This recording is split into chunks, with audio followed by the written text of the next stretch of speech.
From fanfiction.net user Snow Queen's Ice Dragon and the screenwriter who married fanfiction.net user Snow Queen's Ice Dragon comes another horrifying reminder that your aunt probably gets off to this. 50 Shades Darker. You marveled at the first movie's total lack of sex appeal. Now, the steamiest story you can buy at a Target is back, and it's cranking the naughty down from room temp to ice cold in this 2-hour movie that only has about 10 minutes of actual sex in it, where they scale back the bondage and amp up the normal boring couple stuff. You want a vanilla relationship? No, that is not why I wore an overcoat to the theater. The big voice guy doesn't want vanilla, he wants some Rocky Road.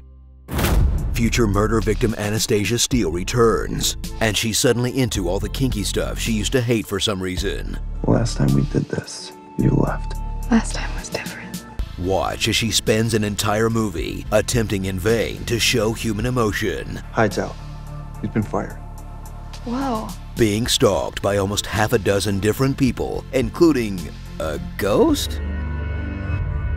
And expressing her only personality trait, a general lack of knowledge about what should and shouldn't be put in her butt. What are butt plugs? You're not putting those in my butt. They don't go in your butt. Look, if you're gonna date a guy with a sex dungeon, you really need to get your butt stuff figured out. If you thought Christian Grey was a creep before, you ain't seen nothing yet. Watch as this walking red flag stalks his ex-girlfriend into submission. Have dinner with me.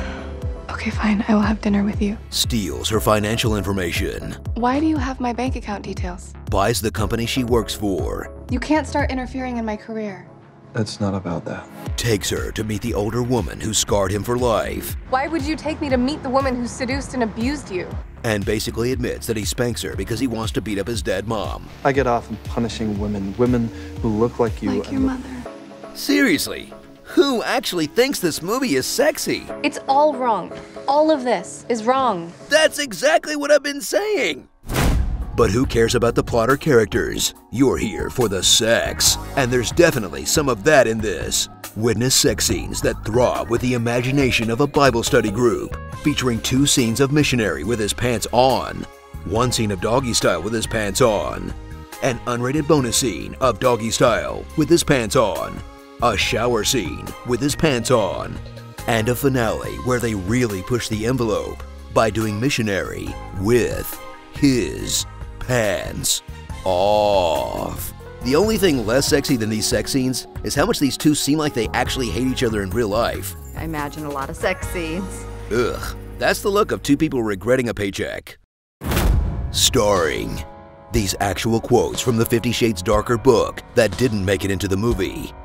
My inner goddess is doing a triple axle dismount off the uneven bars. He has a hotline to my groin. I have become my own island state, a ravaged war-torn land where nothing grows and the horizons are bleak. This movie's written so lazy right now. The book that it was based on so lazy right now. Sweet Jesus, you're wearing stockings. I have a Christian Grey mixtape in the guise of a high-end iPad. I do hope you're not overly fond of these panties. He tears through them with his adept fingers, and they disintegrate in his hands. I wish somebody would tase me right now. The story's about as sexy as rabies right now. In her pale pink, frothy baby doll dress and killer heels, she towers over me like a Christmas tree fairy. My mouth drops open. Kinky f***ery, I squeak, kinky f***ery. I can't believe you said that. I like your kinky f***ery. At least no one was dumb enough to let that phrase in the movie. I was being romantic and then you just go and distract me with your kinky f***ery. Oh, come on! Oh, just go and watch a porno. 50-50 chance I don't make it through the next one. You know what the most mess up thing about Christian Grey is? The framed Chronicles of Riddick poster in his bedroom. Run, Anastasia, run! I'm Mary Poppins, Trash Panda. I'm wearing women's underwear, and I like it. Don't whiz on the electric fence. My name is Oliver Queen, and I'm the fastest man alive. After I blew up those Time Masters, I was sent to Earth to protect my cousin.